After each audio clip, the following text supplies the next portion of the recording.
untuk selalu berbakti kepada kedua orang tua. Berbakti kepada orang tua ini tidak terbatas pada saat mereka masih hidup, tetapi sepanjang hayat kita harus selalu berbakti kepada kedua orang tua. Cuman ayat ini terlalu banyak yang harus dibahas di dalamnya. Ada larangan mempersekutukan Allah, perintah untuk berbuat baik kepada keluarga, keluarga dekat, keluarga jauh, tetangga, ibnu sabil, berbuat baik juga kepada pembantu-pembantu kita atau berbuat baik kepada budak-budak kita. Jadi artinya walaupun itu budak ya harus tetap diperlakukan sebagai manusia, tidak diperlakukan sebagai binatang. Namun kita tetap ambil wabil walidaini ihsana, perintah Allah untuk selalu berbuat baik kepada kedua orang tua. Sebelumnya ada pertanyaan mengenai tentang doa yang sering dibaca oleh kita, Allahumma barik lana fi Rajabin wa Sya'ban wa balighna Ramadan wa hasil maqasidana. Itu kalau dilihat dari segi hadisnya, maka ulama-ulama ahli hadis itu hadisnya dhaif. Tapi bukan persoalan hadisnya, kalau saya persoalan doanya. Kita mau pakai hadis ke kagak pakai hadis ke, kalau berdoa mah silakan baik. Apapun doa kita harus kita lakukan. Walaupun itu tidak ada dalilnya. Contoh, ya Allah, hari ini berkahilah hidup saya dan berkahi pula hidup keluarga saya, istri saya, anak-anak saya. Ya kan nggak salah kan? Kalau berdoa itu nggak salah-salahnya. Pakai hadis juga ya ayo aja. Jadi bukan persoalan hadisnya lemah atau tidak, tetapi berdoa itu apa saja yang kita mau minta dipersilakan oleh Allah. Qala rabbukum ud'uni astajib lakum. Allah itu Tuhan kalian telah berfirman, berdoalah kalian kepadaku, nanti saya akan kabulkan doa-doa kalian. Jadi artinya minta apa yang menjadi keperluan kita, minta aja. Dan biasanya kalau kita punya keperluan, tentu doa itulah yang kemudian kita ulang, karena memang menjadi kebutuhan kita. Jadi tidak perlu dipersoalkan dia mau lemah hadisnya atau tidak masalah dalam soal doa. Itu jadi dibaca aja, dibaca apa saja yang kita mau. Baik, nanti kalau ada mau nanya silakan. Kita lanjutkan tentang bagaimana kita berbuat baik kepada orang tua yang tidak memiliki batas. Yuqalu lil walidi alal walad asyratu huquqin. Jadi disebutkan bahwa orang tua itu punya hak terhadap anak-anaknya. Haknya orang tua itu ada haknya orang tua itu terhadap anak ada 10 yang harus dipenuhi oleh anak-anaknya. Nah itu harus dipenuhi karena itu haknya orang tua. Terutama kan Allah sendiri menyebutkan terutama emaknya. Wa wassaynal insana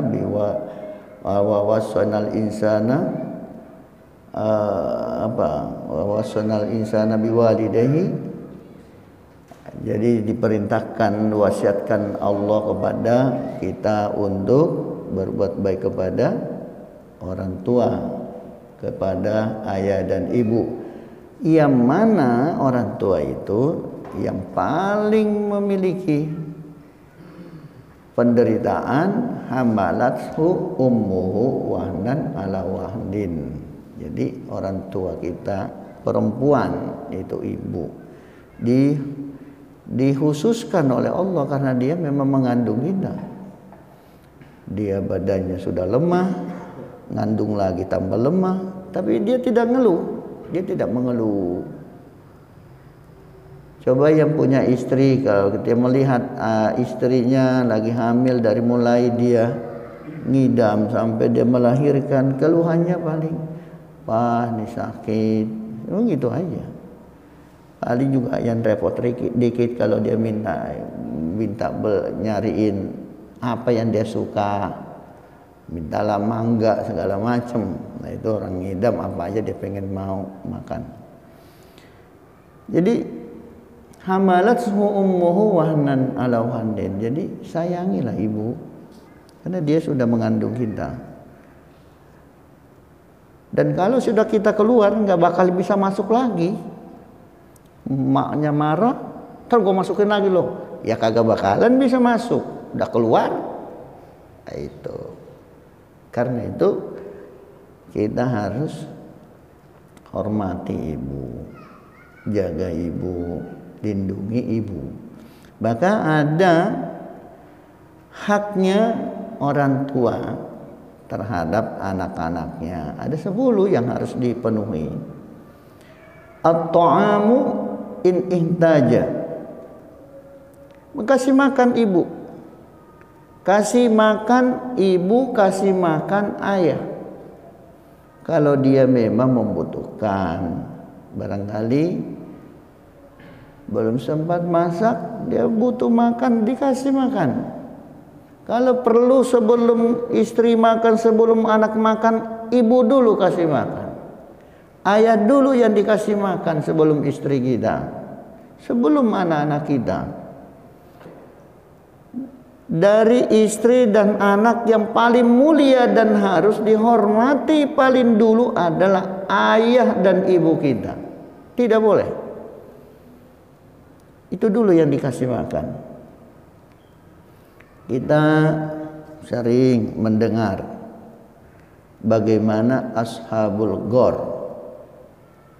Itu kan kita sering dengar cerita itu, bahwa Rasulullah menceritakan ada 3 orang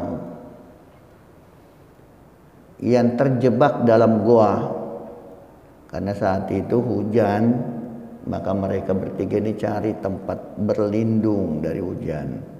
Masuklah dia ke dalam goa. Ternyata mungkin hujan kegedean, mungkin juga karena ada angin, itu batu dari atas jatuh ke bawah. Dan itu udah pasti jatuhnya ke bawah, nggak mungkin ke atas. Itu persis jatuhnya ada di depan pintu gua. Ibu untuk mendorongnya berat karena emang pintunya terlalu besar. Batunya terlalu besar. Maka 3-tiganya nih berunding. Caranya gimana supaya kita bisa keluar? Yang bisa nolong kita cuman Allah. Tidak ada yang bisa menolong kita, nggak ada orang. Bagaimana caranya? Kecuali dengan Allah saja. Dalam kondisi kepepet begitu nggak bisa, manusia nggak bisa nolongin. Karena memang juga nggak ada manusia. Akhirnya gini aja dah. Kita bertiga pasti pernah punya amal, pernah berbuat baik. Kebaikan yang pernah kita lakukan yang paling ikhlas apa? Kita jadikan wasilah kepada Allah. Jadi boleh orang berwasilah dengan kebaikannya. Maka yang satu ngomong, "Iya, saya dulu dah. Saya pernah berbuat baik kepada ibu saya, yaitu di waktu malam saya terlalu malam pulangnya dari mengembalakan kambing, pulang terlalu lama. Dan karena saya juga harus meras susu kambing, jadi pulangnya lama, agak larut baru sampai di rumah. Saya bawa susu kambing, nah itu. Sampai di rumah, karena sudah menjadi kebiasaan saya, sebelum istri saya, sebelum anak-anak saya minum susu itu, yang paling dulu harus minum itu ibu saya. Dan itu menjadi kebiasaan. Kita seharusnya begitu. Kalau orang tua kita tinggal bersama kita, duluin. Insya Allah rezekinya gampang. Kalau ngasih makan ibu itu rezeki kita gampang, urusan kita gampang dan sukses. Maka kalau yang tinggal sama ibunya, perhatikan ibunya, insya Allah rezekinya gampang. Nah hadirin,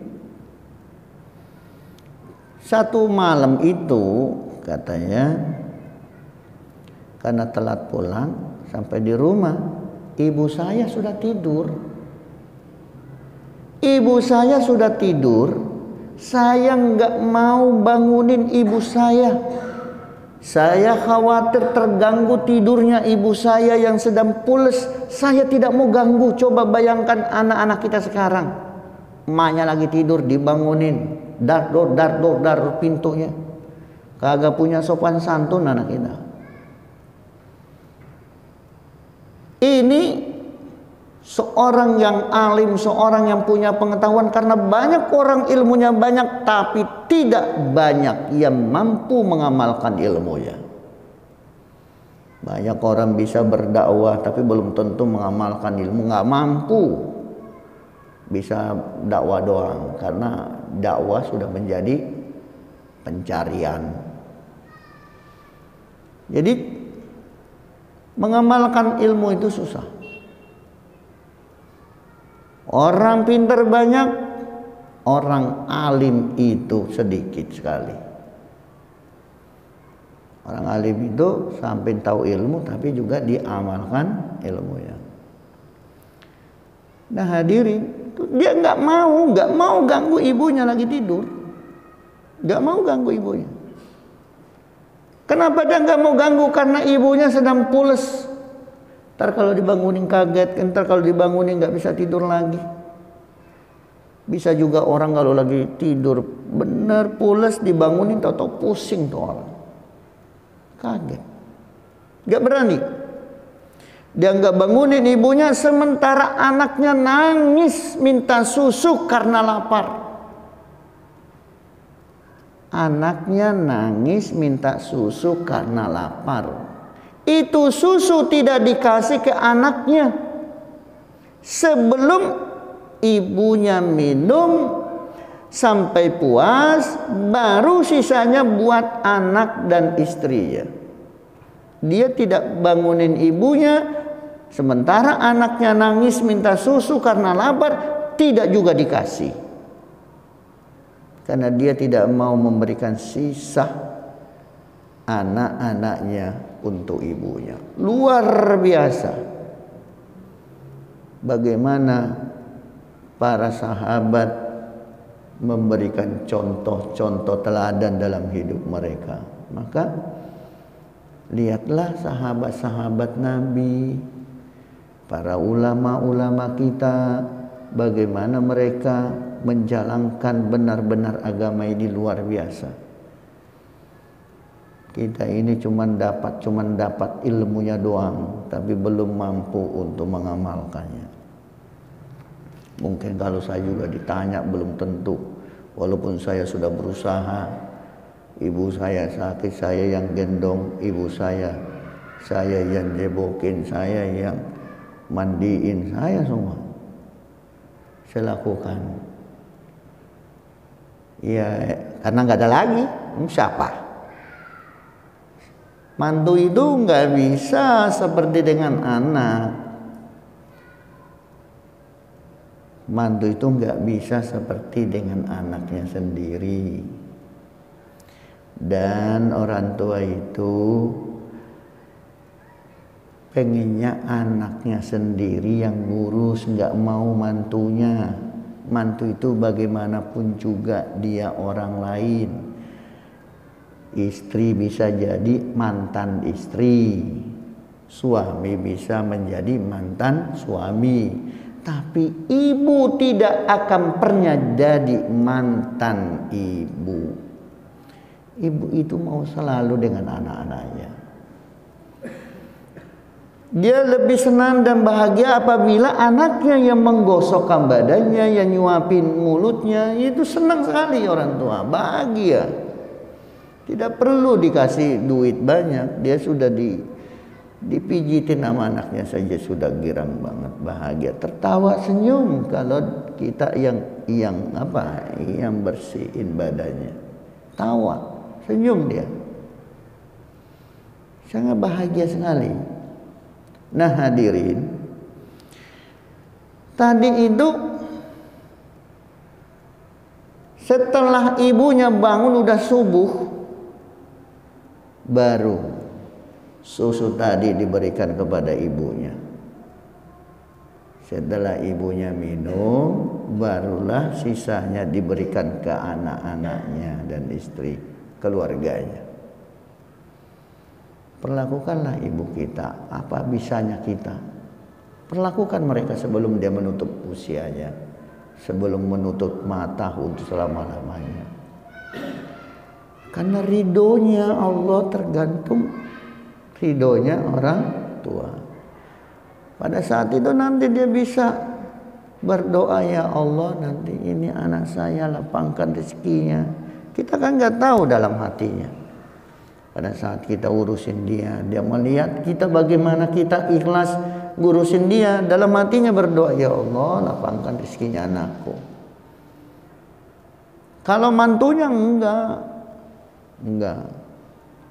Apalagi mantunya emang kagak suka, ngurusin mertuanya kasar bang. Kasar cara-caranya. Dan itu saya tahu banyak orang seperti itu. Ketika ngurusin mertuanya kasar benar. Beda kalau anak sendiri ngurusin orang tua. Pelan-pelan, buka bajunya pelan-pelan. Kalau mantu mah enggak. Apalagi memang dia enggak suka. Nah hadirin, setelah bangun dikasih, udah baru anak-anak keluarganya minum. Pada saat itu berdoa kepada Allah, ya Allah, apabila perbuatan saya ini adalah ikhlas aku lakukan semata-mata karena Engkau, ya Allah, tolong agar batu ini digeser. Lalu Allah geser batu itu. Tergeser batu itu karena doa orang yang ikhlas di dalam ngurusin ibunya. Jadi orang yang ikhlas, insya Allah doanya gampang. Makanya kalau sedekahlah ya Allah, ini uang 10.000 saya sedekahkan karena Engkau. Saya hadiahkan pahalanya buat ibu saya, untuk ayah saya.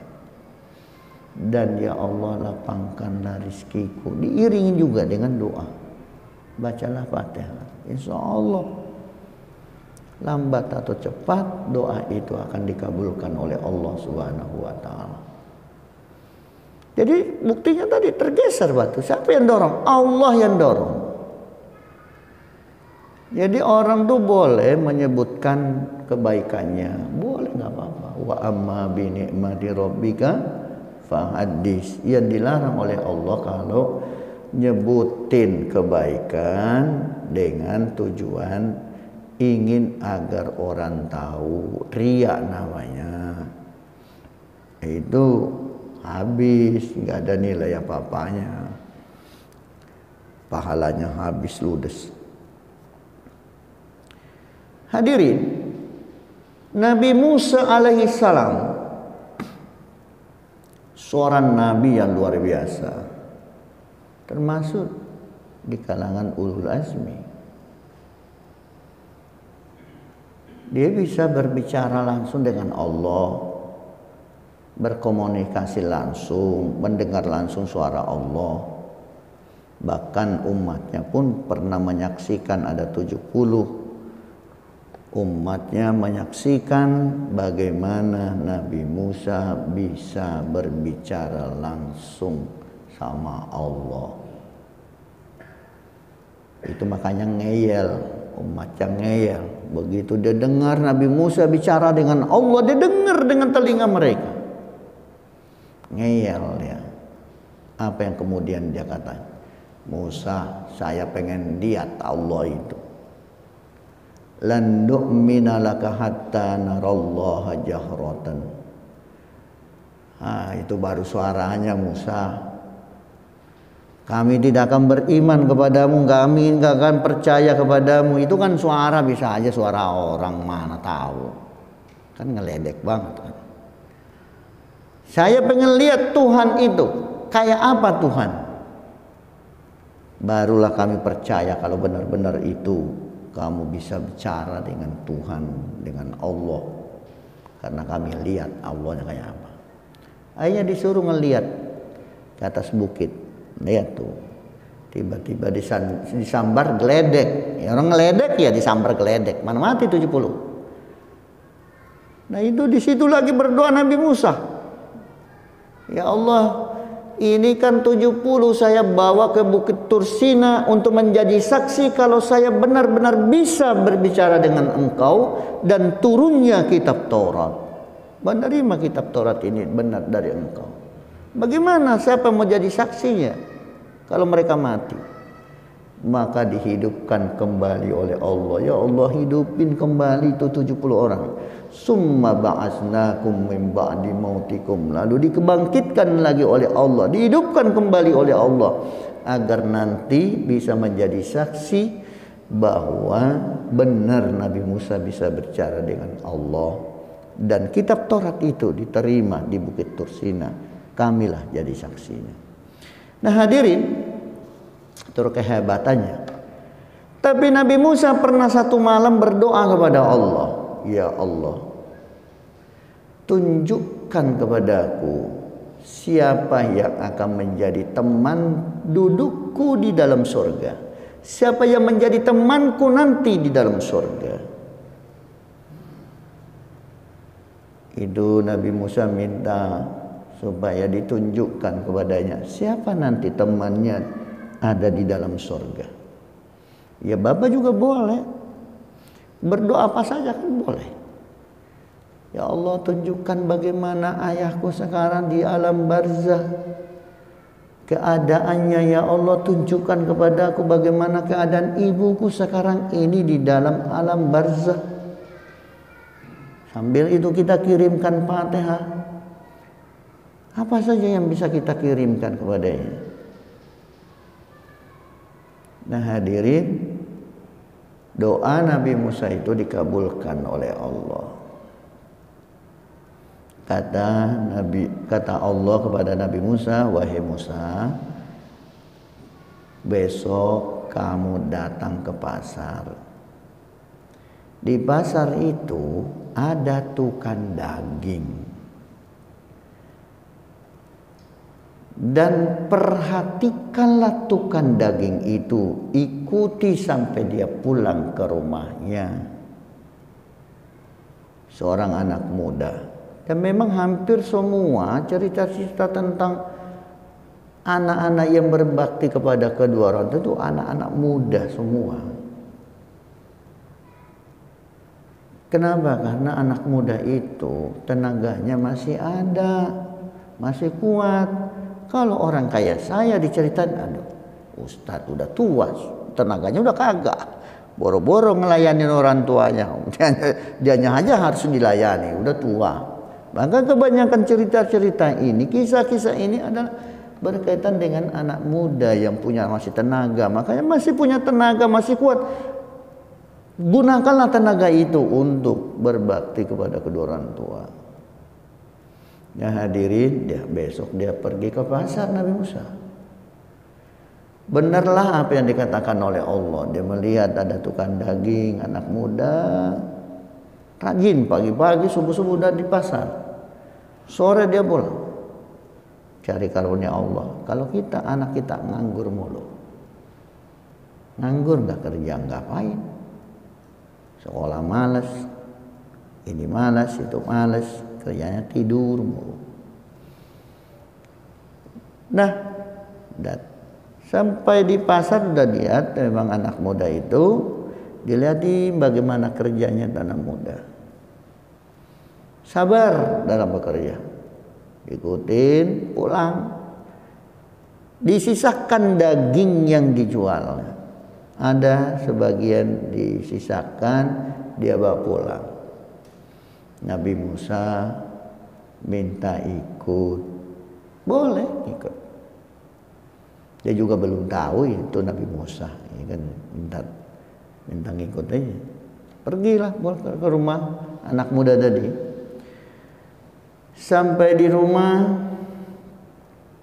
karena sudah sore, ya anak muda langsung nyamperin emaknya, ibunya. Apa yang dilakukan oleh anak muda itu? Dia buka baju ibunya, dia mandikan ibunya, dia urusin ibunya. Padahal capek pulang dari pasar. Dia urusin ibunya, dia mandiin ibunya, dia ganti bajunya, dia cebokan ibunya. Udah dimandiin sore karena udah sore. Nah hadirin, setelah ibunya rapi, udah seger lagi ibunya,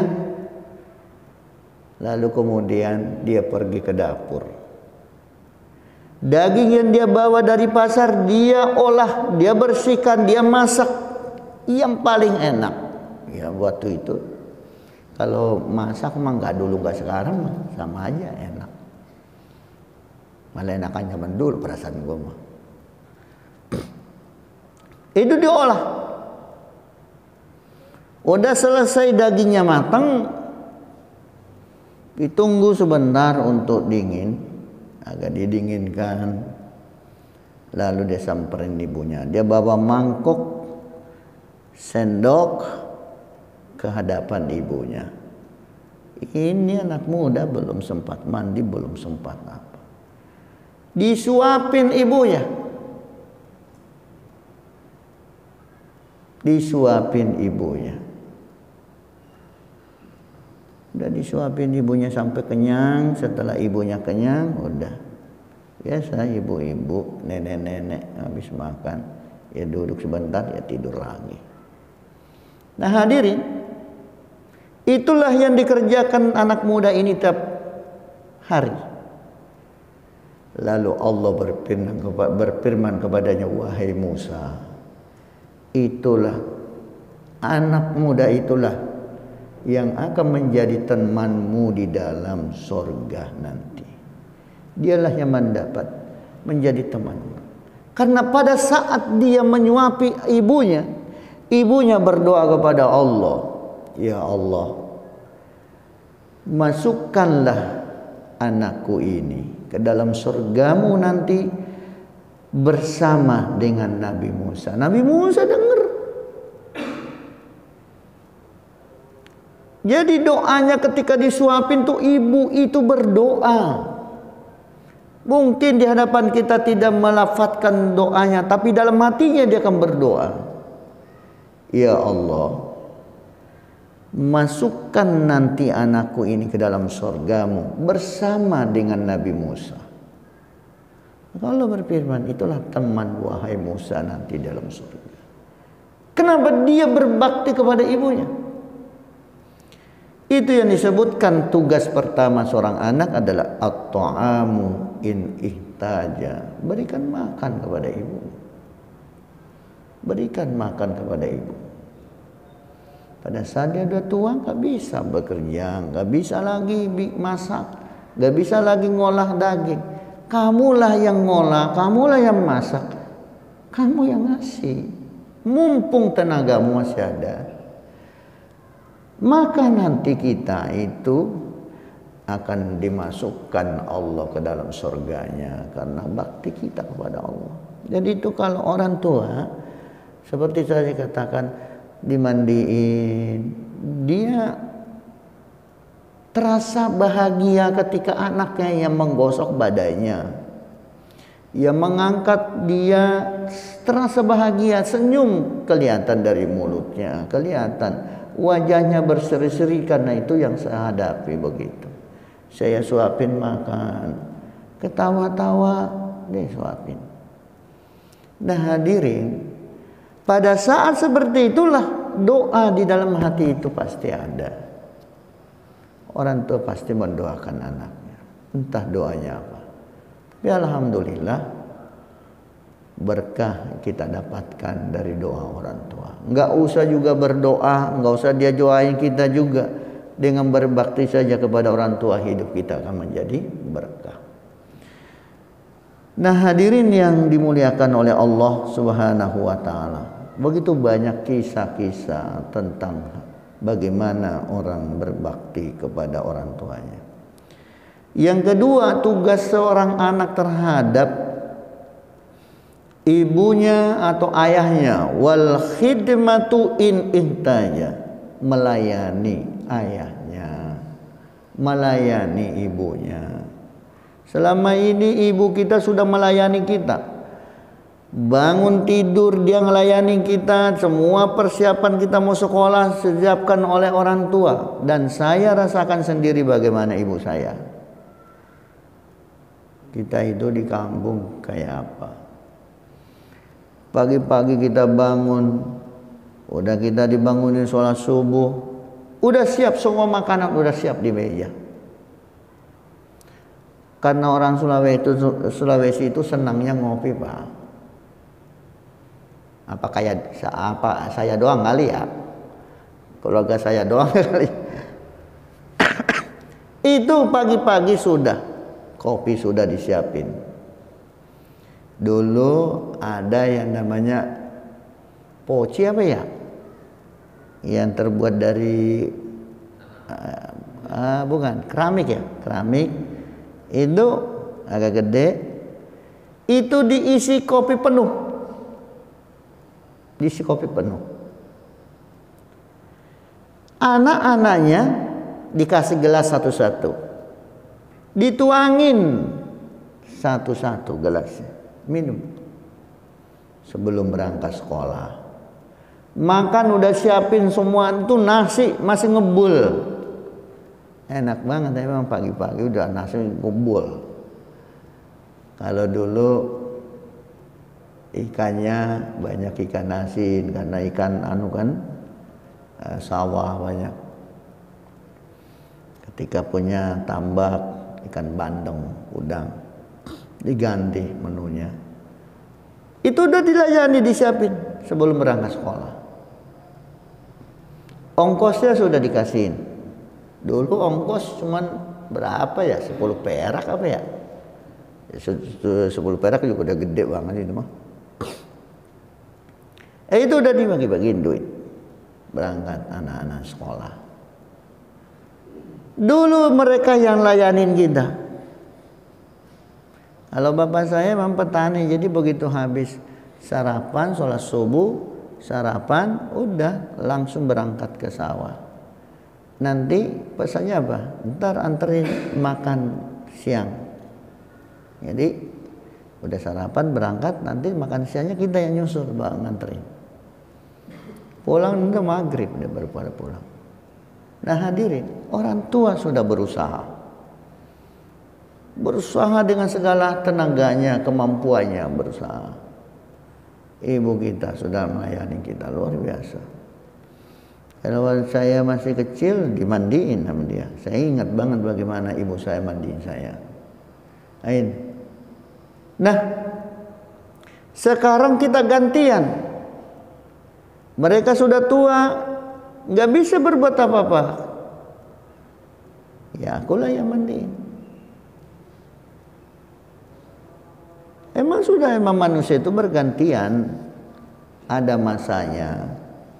Tetapi orang yang diinginkan Allah menjadi orang yang baik, menjadi orang yang soleh, yang mendapatkan berkah dari Allah, sengaja Allah membuat orang tuanya rentah di hadapannya. Karena dengan jalan itu, jalan yang paling mudah untuk masuk dalam surga.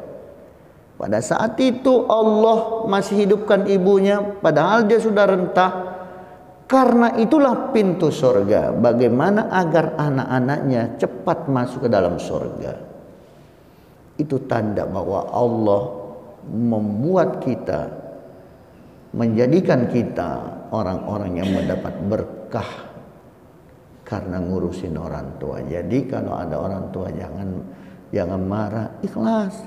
Sengaja Allah agar dengan jalan itu jalannya mudah untuk kita masuk dalam surga.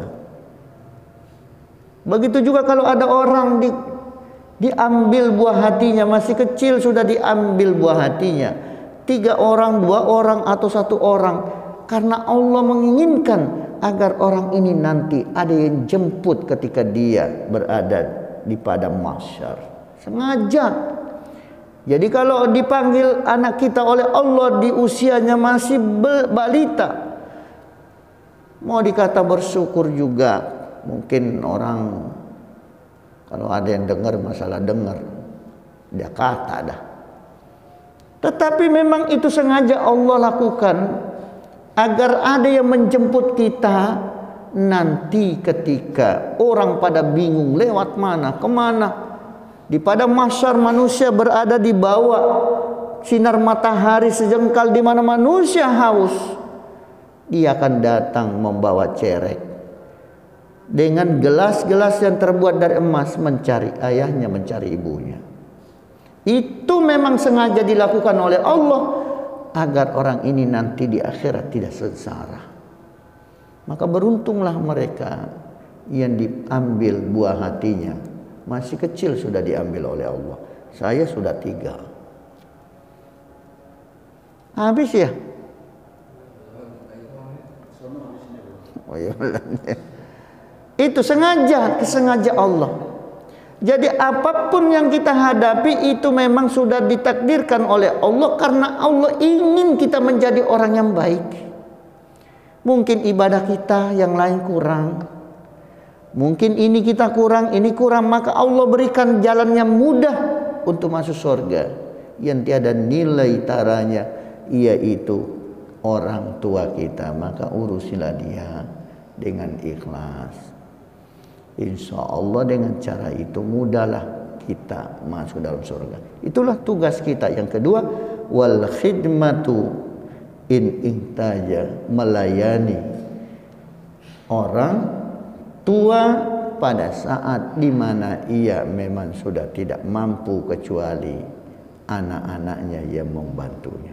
Mudah-mudahan ada manfaatnya. Insya Allah nanti kita sambung lagi. Terima kasih dan mohon maaf. Subhanakallahumma bihamdika asyhadu an la ilaha illa anta astaghfiruka wa atubu ilaik. Wassalamualaikum warahmatullahi wabarakatuh.